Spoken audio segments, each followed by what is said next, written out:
क्या हुआ था 13 मई 2008 को? 13 मई 2008 को मेरी मदर हनुमान जी के मंदिर में गई थी। मतलब पापा और मम्मी दोनों साथ जाते थे। उस टाइम पापा किसी कारणवश जा नहीं पाए तो मम्मी गई थी। और उसके बाद हमें वहाँ से ये खबर मिली नेक्स्ट डे कि मदर बॉम्ब ब्लास्ट में मेरी एक्सपायर हो गई। लाइफ तो बहुत संघर्ष वाली थी। उसके बाद फिर पापा ने हमें पढ़ाया, क्योंकि पापा हार्ट पेशेंट है। पापा ऑटो चलाते थे, फिर हमने पापा का छुड़वा दिया चलाना। 2023 के अंदर श्रीमान भजनलाल सरकार राजस्थान सरकार के अंदर मैंने जन सुनवाई में एप्लीकेशन लगाई मुख्यमंत्री महोदय के समक्ष, और फिर से पुनः मेरी जो भी कार्रवाई चालू होनी थी वो कार्रवाई करवाई गई।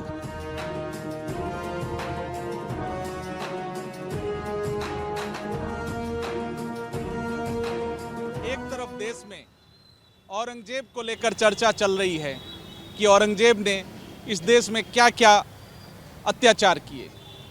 आज मैं आपको ले चलता हूं जयपुर में उस जगह पर जहां 13 मई 2008, हाँ वही दिन जिस दिन जयपुर दहलाया गया था। आतंकवादियों ने 9 सीरियल ब्लास्ट किए। उन 9 सीरियल ब्लास्ट में करीब 71 लोगों की जान गई और 181 से ज़्यादा लोग घायल हुए।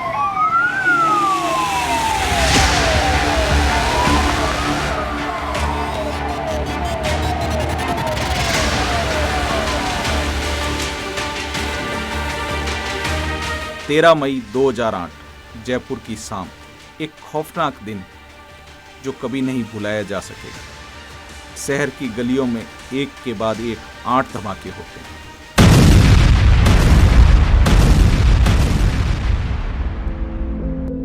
सिर्फ 12 मिनट में 71 लोगों की जान चली जाती है और 181 लोग घायल हो जाते हैं। उस दिन शहर के दिल में एक घाव बन जाता है जो आज भी नहीं भर पाया है।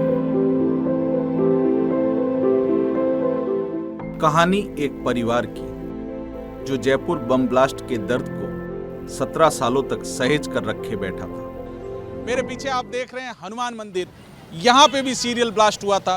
सारे जो बम ब्लास्ट हुए वो साइकिल पे बम प्लांट करके किए गए थे। करीब 9 फटे, लेकिन 10वां बम डिफ्यूज कर दिया गया। 2008 के बाद आज 17 साल बीत चुके हैं, लेकिन उन पीड़ितों को न्याय के लिए कितना भटकना पड़ा। इस बीच 3 सरकारें आई और गई, लेकिन न्याय किसने दिलवाया ये हम आपको दिखाएंगे। धमाकों ने सिर्फ शारीरिक रूप से नहीं बल्कि मानसिक और भावनात्मक रूप से भी एक ऐसा दर्द दिया जिसे कुछ सालों तक समझा नहीं जा सका। परिवारों का अपार नुकसान हुआ और कई लोगों का सपना टूट गया। 17 साल बीत गए, लेकिन इन परिवारों के जख्म अब भी ताजे हैं। क्या है कि दुकान के बाहर हमारे सब बैठते थे इधर सामने, तो मैं तो क्या है कि गली के अंदर उधर अपने वहाँ दुकान थी तो वहाँ था। जब धमाका हुआ तब वहाँ से भाग के आए हम।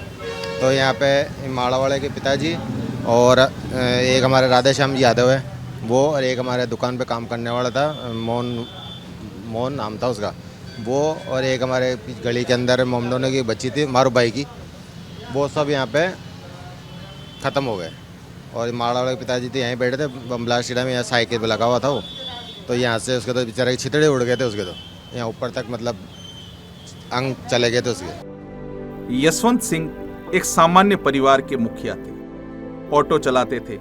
अपनी बेटियों के साथ दर्द और संघर्ष की लंबी यात्रा पर निकल पड़े। उनकी पत्नी भुवनेश्वरी उर्फ डिम्पल जो उस हमले में मारी गई, और उनकी बेटियां आज भी उस दर्द को महसूस करती हैं। इस परिवार के लिए 17 साल एक चुनौती बन गए। उन्हें कभी राहत नहीं मिली क्योंकि अफसरशाही और सरकारों की उदासीनता ने उनके दर्द को अनदेखा किया। जब वहाँ कलेक्टर साहब थे उनके पास में मैं गया तो उन्होंने यही जवाब दिया कि आपको राजकीय सेवाओं में बताया गया है, इसलिए आपको कोई सुविधा नहीं दी जा रही है।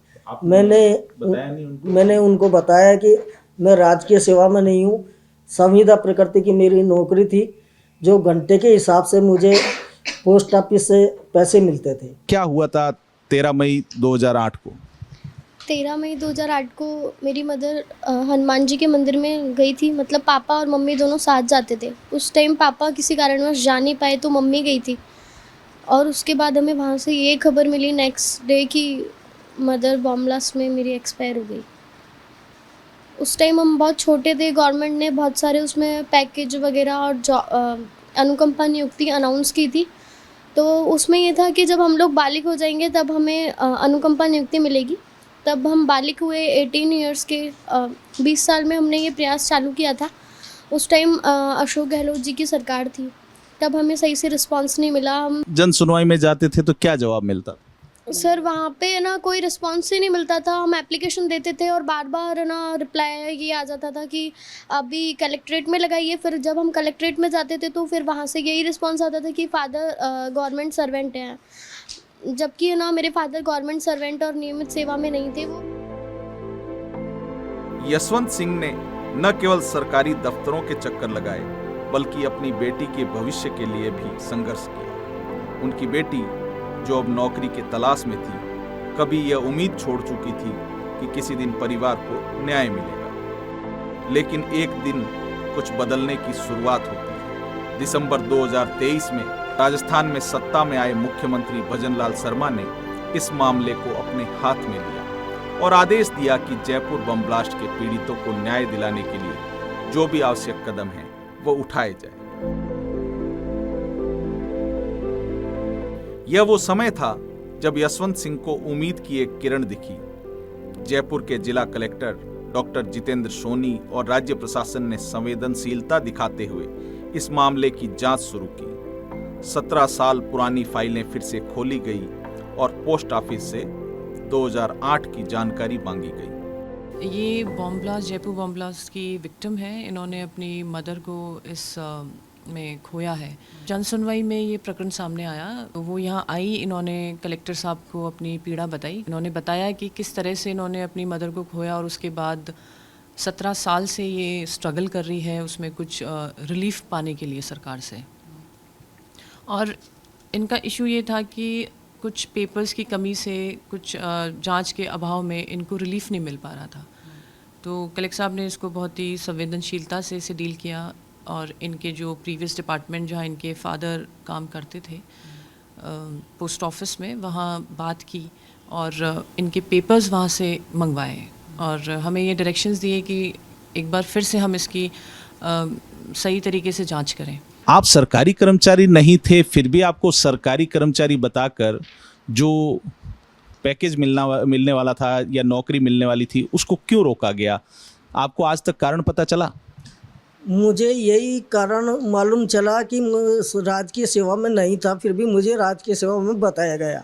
इसकी पुष्टि भी करवाई गई तहसीलदार साहब को पत्र लिख करके, और उस पत्र के जरिए यहाँ कॉलोनी में 4-5 गवाह भी लिए गए, शपथ पत्र भी लिए गए। उनमें यही साबित हुआ कि ये राजकीय सेवा में नहीं है। पुष्टि के लिए पुनः एसडीएम साहब को पत्र लिखा गया। एसडीएम साहब ने भी जांच करवाई। उस जांच के अंदर भी यही पाया गया कि यशवंत सिंह राजकीय सेवा के अंदर नहीं है, ना ही कभी था। उम्मीद नहीं खत्म हुई जब बार बार चक्कर काटने के बाद भी ये जवाब मिलता था? उम्मीद ये ख़त्म नहीं हुई। मुझे ये बार बार जवाब मिलता था। मैं सत्यता की कसौटी के ऊपर खड़ा था। मैं ईमानदारी से मेरे काम को कर रहा था। अभी 2023 के अंदर श्रीमान भजनलाल सरकार राजस्थान सरकार के अंदर मैंने जन सुनवाई में एप्लीकेशन लगाई मुख्यमंत्री महोदय के समक्ष, और फिर से पुनः मेरी जो भी कार्रवाई चालू होनी थी वो कार्रवाई करवाई गई। हालांकि एक लंबी प्रक्रिया थी, लेकिन 6 मार्च 2025 को पोस्ट ऑफिस से एक जवाब आया जो सबको चौंका दिया। यह साबित हो गया कि यशवंत सिंह कभी पोस्ट ऑफिस में नियमित कर्मचारी नहीं थे, बल्कि वे डेली वेजेस पर काम करते थे और काफी समय पहले निकाल दिए गए थे। अब यशवंत सिंह के परिवार को न्याय मिल पाया। मुख्यमंत्री भजनलाल शर्मा ने बिना देरी किए 20 मार्च 2025 को उनकी बेटी अनाक्षी जायसवाल को सरकारी नौकरी देने के निर्देश जारी किए। एक परिवार जो 17 साल से न्याय के लिए संघर्ष कर रहा था, उसे आखिरकार राहत मिली। तहसीलदार साहब के द्वारा जो पुष्टि की गई उसके अंदर मुझे राजकीय सेवा में होना नहीं बताया गया कि ये राजकीय सेवा में नहीं है। जन सुनवाई के अंदर मैंने डॉक्टर जितेंद्र कुमार जी सोनी कलेक्टर महोदय जी को सारी स्थिति अवगत कराई और उन्होंने मेरी स्थिति की ओर ध्यान देते हुए कार्यवाही को पुनः वापस आगे बढ़ाया और कार्यवाही करवाई और पॉजिटिव रिजल्ट दिया इसके अंदर। आज जब अनाक्षी को नियुक्ति पत्र सौंपा गया तो उसकी आंखों में जो आंसू थे वे सिर्फ दुख के नहीं बल्कि संघर्ष के थे। यह आंसू उन सारे दर्दों का मूक प्रमाण थे जो इस परिवार ने इतने सालों तक सहेजे। और अब बारी उस खास बेटी की जिनका नाम है अनाक्षी जायसवाल। एक बार जोरदार तालियां चाहूंगी अनाक्षी जायसवाल के लिए।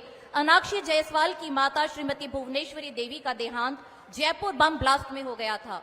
उनकी आश्रिता अनाक्षी ने वयस्क होने पर अनुकंपा नियुक्ति के लिए आवेदन किया और माननीय मुख्यमंत्री महोदय के निर्देश पर 17 वर्ष के उपरांत उन्हें ये लाभ प्राप्त हुआ है। और ये है संवेदनशील सरकार। कितना संघर्ष भरा रहा ये सब चीज?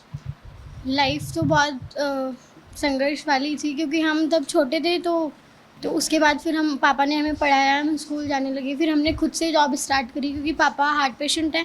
पापा ऑटो चलाते थे, फिर पापा ने जॉब ऑटो फिर हमने पापा का छुड़वा दिया चलाना।